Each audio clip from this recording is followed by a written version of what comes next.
The year was 2147, and humanity had finally reached the stars. For decades, Earth had dreamed of connecting with other intelligent life forms. After years of exploration, they found a planet called Zorath 7. It was home to a species known as the Zorathi, who were strange but not entirely different from humans. Diplomacy was fragile, but hope lingered in the air. Earth sent its best negotiator, Ambassador Daniel Carter, to represent them on this new world. He was calm, wise, and trusted by everyone. People believed he could bridge the gap between two very different civilizations. But that hope shattered one cold morning when a small transport ship drifted back into Earth's orbit. The ship wasn't scheduled to return, and no one knew it was coming until it appeared on radar screens. When the crew aboard the orbital station opened the hatch, they found something horrifying inside. Ambassador Daniel Carter's body had been mutilated beyond recognition. His remains were placed in a metal container, each piece carefully arranged like a puzzle. What made it worse were the markings. Every fragment of his body was covered in strange symbols, symbols no one could understand. Captain Laura Hayes, a seasoned officer of the United Earth Defense Force, UEDF, was called in to investigate. She stepped onto the orbital station with a heavy heart. Laura had worked with Daniel before. They weren't close friends, but she respected him deeply. Now, standing in front of the cold metal container, holding what was left of him, she felt anger bubbling inside her chest. This wasn't just murder, it was a message. Someone wanted Earth to know exactly how far they were willing to go. Laura opened the container slowly, dreading what she would see. Inside, the pieces of Daniel's body were laid out neatly, almost ceremonially. His hands, arms, legs, all separated and marked with those eerie symbols. The symbols looked alien, yet there was something oddly deliberate about them. They weren't random scratches or graffiti. Whoever did this took their time, making sure every line and curve was precise. Laura clenched her fists. "This is personal," she muttered under her breath. Someone was trying to send a warning, or maybe even a challenge. News of Daniel's death spread quickly across Earth. Governments held emergency meetings, and protests erupted in cities around the globe. Some people demanded justice, while others called for war. The media painted the Zorathi as monsters, even though there was no proof they were responsible. Laura knew better than to jump to conclusions. She had seen enough conflicts in her career to understand that things were rarely black and white. Still, the pressure was mounting. If Earth didn't respond soon, it might look weak. And if they acted too quickly, they risked starting a war based on lies. Laura decided to assemble a team to figure out what really happened. She brought in Ethan Blake, a cryptographer known for solving ancient codes, and Dr. Clara Bennett, a xenobiologist who specialized in studying alien life forms. Together, they began examining the symbols etched onto Daniel's remains. Ethan stared at the markings through a magnifying glass, his brow furrowed in concentration. "These aren't like anything I've ever seen," he said finally. "It's like they're mixing human elements with something completely foreign." Clara focused on the biological residue found on the fragments. Using advanced equipment, she analyzed the material and discovered something shocking. "This isn't native to Zorath 7, she announced. "In fact, it doesn't match any known species or environment we've encountered." Laura frowned. If the Zorathi weren't responsible, then who was? And why would anyone do such a thing? As the investigation continued, Laura couldn't shake the feeling that this was only the beginning. Whoever sent Daniel back in pieces wanted Earth to know they were being watched and judged. But by whom? And for what purpose? One thing was certain. Earth needed answers, and fast. Because if tensions kept rising, war might become unavoidable. Laura knew time was running out. The symbols on Daniel Carter's remains were the key to understanding what had happened, but they were unlike anything anyone had ever seen. Ethan Blake, the cryptographer, spent hours staring at the markings, his eyes squinting through a magnifying lens. He traced the lines with his fingers, trying to find patterns or meaning. "It's like a mix of languages," he said finally.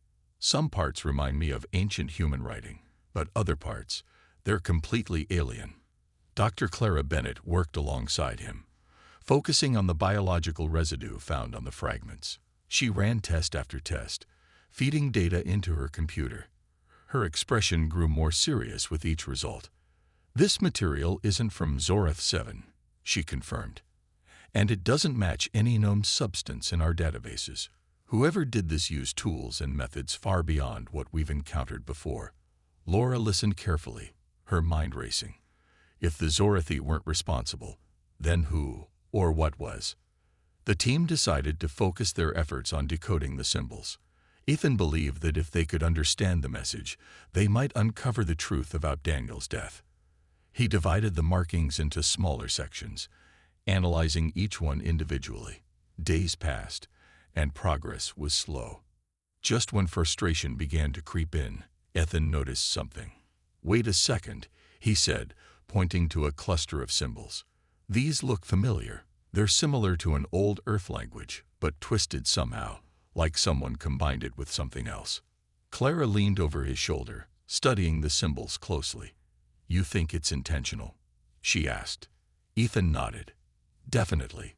Whoever made these wanted us to see both the familiar and the unknown. It's like they're mocking us, or testing us." Laura frowned. "Testing us for what?" she wondered aloud. No one had an answer, but the thought sent a chill down her spine. As Ethan continued working, he began piecing together fragments of meaning. Some symbols seemed to represent concepts like power, domination, and judgment. Others hinted at locations, coordinates in space. Clara examined the biological residue again, comparing it to Ethan's findings. "What if these symbols aren't just a message?" she suggested. "What if they're instructions? Maybe they're telling us where to go, or warning us about something." Laura considered this possibility. If the symbols pointed to a location, it could mean there was more to discover. But traveling into deep space was risky, especially with tension so high. Still, staying put wasn't an option either. Earth needed answers, and fast. Laura made up her mind. "We need to follow this lead," she told the team. "If there's even a chance these symbols can help us figure out who killed Daniel, we have to take it." While the team prepared for the next step, news of their findings leaked to the public. People were scared and angry. Protests erupted in cities around the world, with crowds chanting for revenge against the Zorathi. Politicians argued over whether to declare war. Laura watched the chaos unfold on the news screens aboard the orbital station. She felt a pang of guilt knowing that her investigation was moving slowly while emotions on Earth spiraled out of control. Ethan broke the silence. "I think I got something," he said, his voice trembling with excitement. He showed Laura and Clara a series of translated phrases. "The Kryn await. Seek the ring." The words meant nothing to them at first, but Clara recognized the term Kryn from xenobiology archives. "The Kryn," she whispered. "They're mentioned in Zorathi legends, an ancient race that disappeared thousands of years ago. Supposedly, they ruled vast empires and had technology far beyond anything we've seen." Laura's eyes widened. "You think they're involved?" Clara hesitated. "I don't know. But if they are, we're dealing with something much bigger than we imagined." The room fell silent as the weight of her words sank in. The Kryn were long gone, or so everyone thought. Now, their name was tied to Daniel's death and the mysterious symbols. Laura knew one thing for certain. They were no longer just solving a murder. They were unraveling a mystery that could change everything humanity knew about the universe and its place within it. Laura decided it was time to confront the Zorathi. If the Kryn were involved, the Zorathi might know more than they were letting on. She assembled a small team, including Ethan and Clara, and traveled to Zorath 7. The journey took several days, and the mood aboard the ship was tense. Laura spent most of her time reviewing what little they knew about the Kryn. According to Zorathi legends, the Kryn were once a powerful race that ruled large parts of the galaxy. But their empire collapsed mysteriously, leaving behind ruins and warnings etched in stone. What did it mean that their name had resurfaced now? When they arrived on Zorath 7, they were greeted by High Counselor Calvorn, the leader of the Zorathi. He looked visibly shaken when Laura explained why they were there. "We had nothing to do with this," Kale insisted, his voice trembling. "The death of your ambassador is as much a mystery to us as it is to you." Laura studied his face carefully. She wanted to believe him, but she couldn't ignore the possibility that he was hiding something. Kale led them to a council chamber, where other Zorathi leaders sat quietly. Laura noticed one of them, a female named Nira Solis, staring at her with an unreadable expression. There was something about Nira's demeanor that made Laura uneasy. Still, Kale offered his full cooperation. "If you need access to our archives or any information we possess, it is yours," he said. Laura nodded, grateful for the gesture, but she remained cautious. Over the next few days, the team dove into the Zorathi archives. The records spoke of the Kryn in hushed tones, describing them as both brilliant and dangerous. They were said to have pursued immortality through technology, creating machines so advanced that they blurred the line between life and artificial intelligence. But their obsession came at a cost. The Kryn eventually destroyed themselves, leaving behind only fragments of their once great civilization. Clara pointed out that many of the symbols on Daniel's remains match descriptions of Kryn markings found in the archives. "It's like they're trying to remind us of who they were," she said thoughtfully. As they worked, Laura kept a close eye on Nira Solis. The Zorathi council members seemed unusually quiet during meetings, avoiding direct questions whenever possible. One evening, Laura approached Kale privately. "What can you tell me about Nira?" she asked. Kale hesitated before answering. "Nira leads a faction within our government that believes Earth cannot be trusted," he admitted. "She has argued for stronger measures against your people, but I assure you, she would not harm an ambassador." Despite Cal's assurances, Laura couldn't shake her suspicion. That night, she asked Ethan to monitor communications coming from the Zorathi capital. Sure enough, early the next morning, Ethan reported that Nira had left the city without explanation. "She's gone rogue," Laura said grimly, "and I think she knows more about this than she's letting on." The team regrouped to discuss their next move. Clara suggested following the coordinates hinted at in the symbols. "If the Kryn left behind clues, maybe those coordinates will lead us to answers," she reasoned. Laura agreed. They needed to act quickly, before Nira, or anyone else, could interfere. As they prepared to leave, Kale appeared one last time. "Be careful," he warned. "The Kryn were feared even by my ancestors. Whatever you find, tread lightly." With heavy hearts and determination, Laura and her team boarded their ship, ready to venture into uncharted territory. Somewhere out there, the truth about Daniel's death and the mysterious Kryn was waiting to be uncovered. The journey to the coordinates took longer than expected. The ship moved steadily through the vast emptiness of space, its engines humming softly in the background. Laura spent most of her time staring out the viewport, watching stars flicker like tiny lights in the endless dark. She couldn't shake the feeling that they were heading toward something far bigger and far more dangerous than they could imagine. Ethan and Clara worked tirelessly, double-checking the symbols and cross-referencing them with the data from the Zorathi archives. Every piece of information brought them closer to understanding the Kryn, but it also raised more questions. When they finally reached the location, what they found was both awe-inspiring and unsettling. Floating in the void was a massive structure shaped like a ring. It was ancient, its surface covered in strange carvings that glowed faintly with an otherworldly light. The team stood in silence as they approached it, their eyes wide with wonder and unease. "This has to be Kryn technology," Clara whispered, her voice trembling. "It's exactly like the descriptions in the archives." Laura guided the ship closer, scanning the structure for any signs of danger. The readings were confusing. Parts of the ring seemed to pulse with energy, while others appeared completely dormant. "It's like it's alive," Ethan muttered, studying the data on his screen. "But not in a way we understand." Laura nodded. Whatever this thing was, it wasn't just a relic. It was still active, waiting for something or someone. They decided to board the structure cautiously. Wearing protective suits, the team stepped onto the ring, their boots making soft echoes against the metallic floor. The air inside was cold and stale, but breathable. As they moved deeper, they began to notice strange patterns etched into the walls. Some of the markings matched the symbols on Daniel's remains, while others were entirely new. Clara ran her fingers over the carvings, her mind racing. "These aren't just decorations," she said. "They're instructions, maybe even warnings." Ethan set up a portable scanner to record everything they found. The device beeped constantly, picking up traces of energy flowing through the walls. "This place is feeding data into something," he explained, "like a central core or a mainframe." Laura glanced around, her instincts telling her to stay alert. "Then let's find it," she said firmly. After hours of searching, they discovered a large chamber at the center of the ring.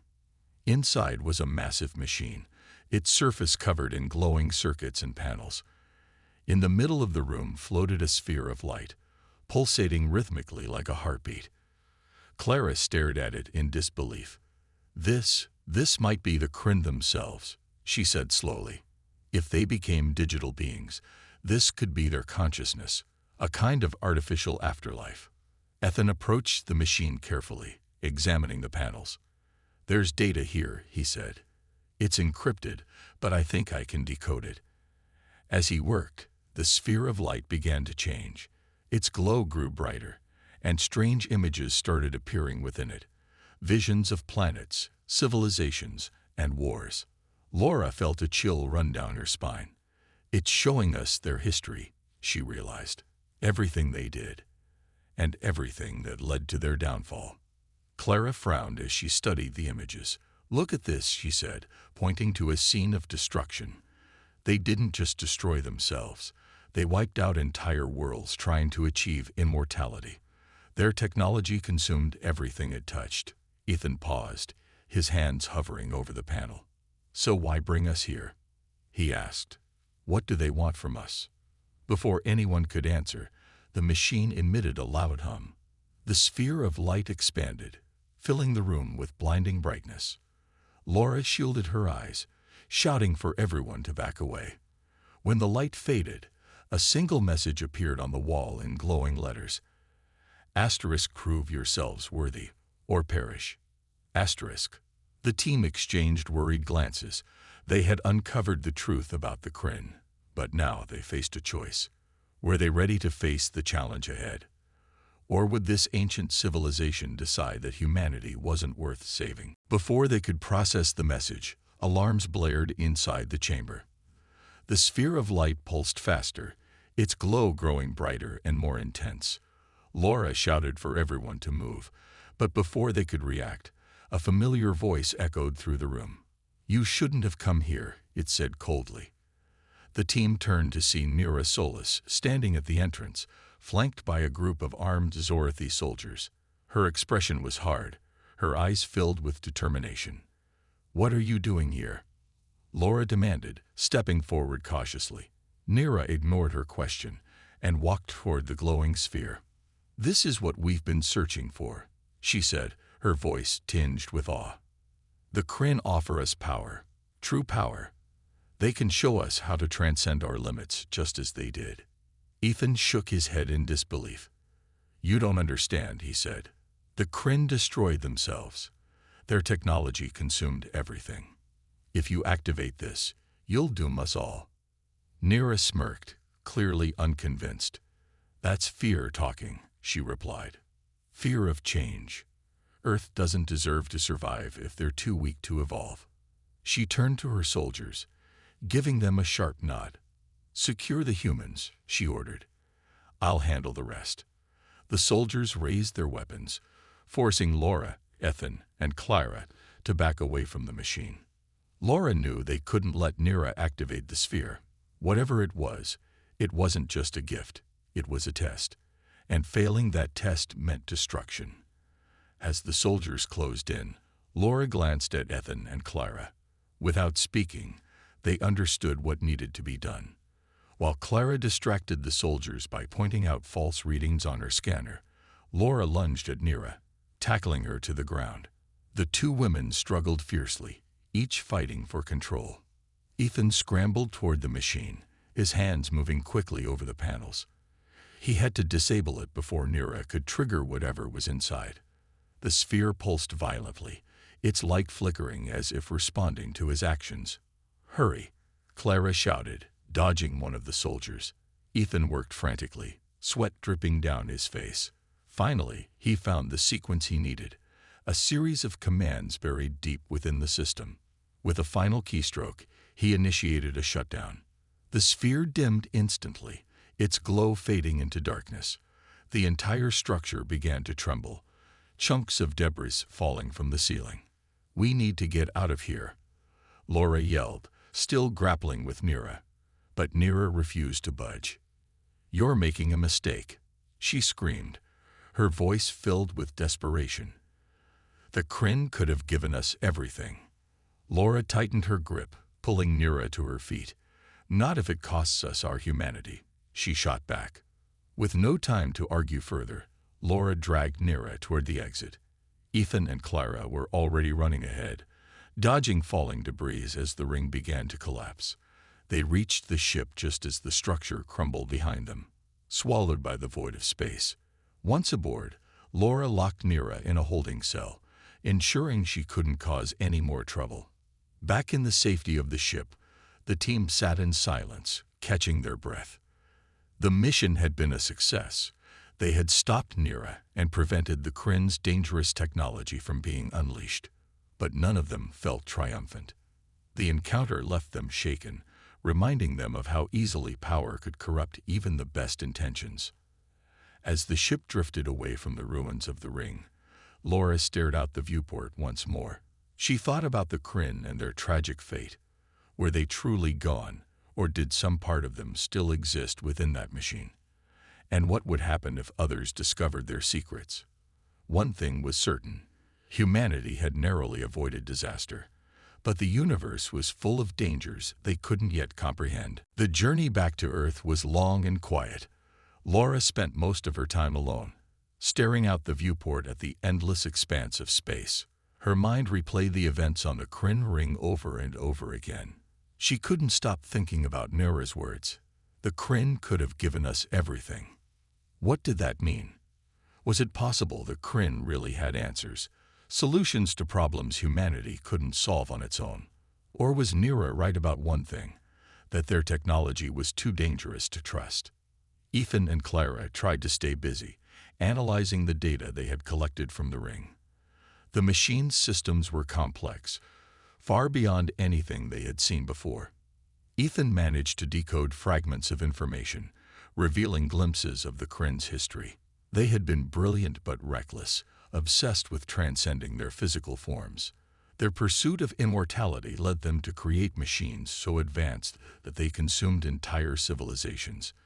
In the end, the Kryn became prisoners of their own creations, trapped in a digital existence. Clara studied the biological residue found on the ring, comparing it to the samples taken from Daniel Carter's remains. "It's the same material," she confirmed. "Whoever killed him used Kryn technology, or at least remnants of it." Laura frowned. If the Kryn were truly extinct, then who had access to their tools? And why target Earth's ambassador? The questions weighed heavily on her, but she knew they needed more evidence before drawing any conclusions. When they finally returned to Earth, the atmosphere was tense. News of their mission had spread, and people were divided. Some hailed the team as heroes for stopping Nira and averting disaster. Others accused them of failing to bring back proof of the Zorathi's innocence. Protesters gathered outside the United Earth Defense Force headquarters, holding signs that read, "Justice for Ambassador Carter," and "No more secrets." Laura reported directly to General Roberts, the head of the UEDF. He listened carefully as she explained what they had discovered about the Kryn and Nira's involvement. "So the Zorathi weren't responsible?" he asked, his tone skeptical. Laura shook her head. "No, sir. Nira acted alone, driven by her own beliefs. But this goes beyond her. Someone, or something, is using Kryn technology to send messages. We need to find out who's behind it. General Roberts nodded slowly. And you think this is tied to Carter's death? Laura hesitated before answering. I don't know yet, but I do know one thing. We can't ignore the Kryn anymore. Their legacy is still out there, waiting to be uncovered. If we don't understand it, we risk repeating their mistakes. Meanwhile, Nera was placed under heavy guard, awaiting trial. During questioning, she remained defiant, refusing to reveal anything about her plans or how she learned about the Kryn. You'll see, she said coldly. One day, you'll wish you'd listened to me. Her words sent chills down Laura's spine, but she refused to let fear dictate her actions. The team decided to share their findings with the public, hoping transparency would ease tensions. Ethan prepared a presentation, breaking down the Kryn's history and the dangers of their technology in simple terms. Clara spoke about the biological evidence linking the symbols to Kryn artifacts. Laura addressed the crowd, her voice steady and calm. We didn't find all the answers, she admitted, but we did learn one important thing. The Kryn are a warning. They remind us of what happens when we chase power without considering the cost. Her words resonated with many, but not everyone was convinced. Some leaders pushed for stronger alliances with the Zorathi, while others argued for increased military readiness. Laura knew the road ahead wouldn't be easy. Trust between Earth and Zorath 7 was fragile, and the shadow of the Kryn loomed large. As she stood on the orbital station once more, looking out at the stars, Laura felt a mix of hope and unease. Humanity had faced its first real test among the stars, and passed. But the universe was vast, and full of mysteries yet to be unraveled. Somewhere out there, pieces of the Kryn's story remained hidden, waiting to be discovered. And Laura couldn't shake the feeling that their journey was only beginning. The trial of Nera Solis became a global event.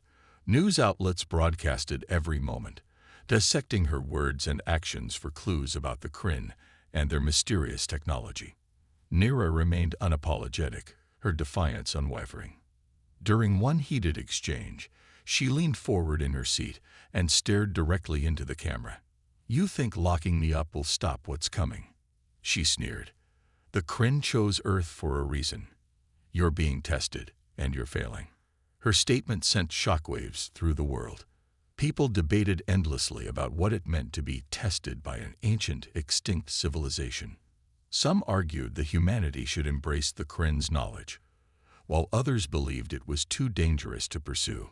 Laura watched the trial unfold from her office aboard the orbital station, her mind racing. Nera's cryptic warnings gnawed at her. Was there truth to them? Or was Nera just trying to manipulate public opinion? Ethan and Clara continued analyzing the data they had collected from the Kryn ring. They discovered something alarming. The sphere of light wasn't just a remnant of the Kryn's consciousness. It was a beacon. Its purpose was to draw intelligent species toward it, luring them with promises of power and immortality. It's like a trap, Ethan explained. Once you step inside, it judges you. If you pass, you gain access to their knowledge. If you fail, he trailed off, but everyone understood. The Kryn's legacy was both a gift and a curse. Laura knew they couldn't ignore the implications. If the beacon was still active, other civilizations might stumble upon it. And if those civilizations were less cautious or more desperate, they could unleash the Kryn's destructive technology on the galaxy. She proposed a bold plan: destroy the ring entirely. It was too dangerous to leave intact, even if it meant losing potential answers about the Kryn. Her suggestion sparked fierce debate. Some leaders argued that destroying the ring would be an act of arrogance, destroying knowledge humanity didn't fully understand. Others agreed with Laura, believing it was the only way to prevent another catastrophe. In the end, the decision was made. A team of engineers designed a series of explosives powerful enough to obliterate the structure completely. Laura volunteered to lead the mission, knowing it was her responsibility to see it through. The journey back to the coordinates felt different this time.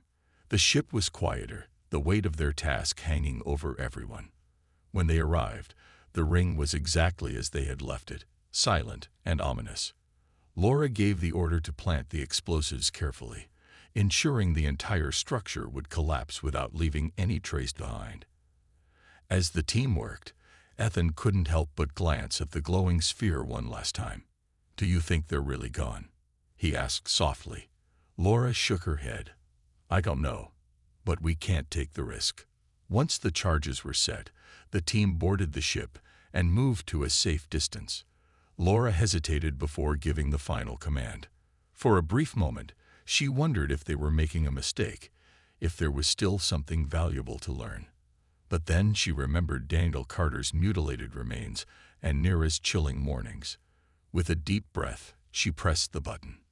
The explosion lit up the void, sending shockwaves rippling through space. The ring shattered into countless fragments, its glow fading into darkness. The team sat in silence, watching as the debris drifted away. It was over. The Kryn's beacon was gone. For now. Back on Earth, the destruction of the ring brought mixed reactions. Some celebrated it as a victory, proof that humanity could resist temptation. Others mourned the loss of potential knowledge, convinced they had thrown away a chance to advance. Laura addressed the United Earth Assembly, her voice steady. "We made the right choice," she said firmly. "The Kryn taught us something important. Not every mystery is meant to be solved. Sometimes survival means knowing when to walk away." As the meeting ended, Laura stepped outside, looking up at the stars.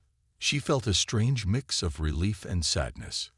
Humanity had faced its first real challenge among the stars, and chosen caution over ambition.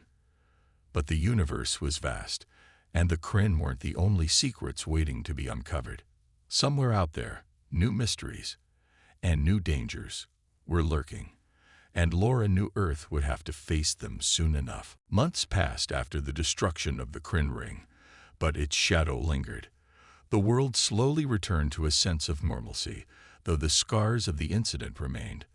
Laura Hayes found herself reflecting on everything that had happened. She often stood on the orbital station, staring out at the stars, wondering about the civilizations that might still be out there, watching, waiting, judging. The relationship between Earth and Zorath 7 began to heal. High Counselor Calvorn worked tirelessly to rebuild trust, offering transparency and cooperation. He sent envoys to Earth, sharing more of the Zorathis' history and knowledge. In return, Earth provided aid and resources to help the Zorathis stabilize their own fragile society. It wasn't perfect, but it was progress. People on both sides were learning that fear and misunderstanding could be overcome with effort and patience. Nara Solis's trial concluded with her being sentenced to life imprisonment. Her words during the final hearing echoed across the galaxy. "You think destroying the ring will protect you. The Kryn are everywhere. Their legacy is written in the stars." Though many dismissed her as a fanatic, Laura couldn't shake the feeling that Nira might have been right about one thing. The Kryn's influence hadn't disappeared. It was just hidden, waiting for someone else to stumble upon it. Ethan Blake spent his days poring over the data they had salvaged from the ring. He became obsessed with decoding every fragment, hoping to uncover something that would explain the Kryn's true intentions. One evening, he called Laura and Clara to his lab. His face was pale, his hands trembling slightly. "I found something," he said, pointing to a series of symbols on his screen. "It's a warning, a map of sorts. These coordinates lead to other Kryn artifacts scattered across the galaxy." Clara frowned, leaning closer to study the patterns. "Are you saying there are more rings out there?" she asked. Ethan nodded grimly. "Not just rings. Entire structures, ruins, maybe even active systems. If we're not careful, someone else could find them and make the same mistakes the Kryn did." Laura sighed deeply, rubbing her temples. They had destroyed one beacon, but now they knew there were others. The question was, should they try to find them first? Laura decided to present the findings to the United Earth Assembly. She explained the risks clearly. If humanity didn't act, another species might discover the artifacts and unleash chaos. But if they pursued the coordinates, they risked exposing themselves to the same dangers that had destroyed the Kryn. After hours of debate, a decision was made. Earth would send reconnaissance missions to investigate the locations, but cautiously, with strict protocols to avoid activating anything dangerous. As the ships prepared for their journeys, Laura felt a mix of hope and dread. Humanity had proven it could resist temptation, but the universe was vast and full of mysteries. Each discovery brought new questions, new challenges, and each challenge tested their ability to adapt, survive, and grow. One night, as Laura stood alone on the orbital station, she thought about Daniel Carter. His death had sparked a chain of events that changed everything. It reminded her how fragile peace was, and how quickly it could shatter. Yet, despite the danger, she felt a quiet sense of pride. Humanity had faced its first real test among the stars, and it had chosen unity over division, caution over recklessness. The stars twinkled beyond the viewport, distant and unknowable. Somewhere out there, the Kryn's legacy continued to whisper through the void. Laura knew Earth would encounter more challenges, more choices, but for now, they had taken the first step toward understanding, not just the universe, but themselves. And sometimes, that was enough.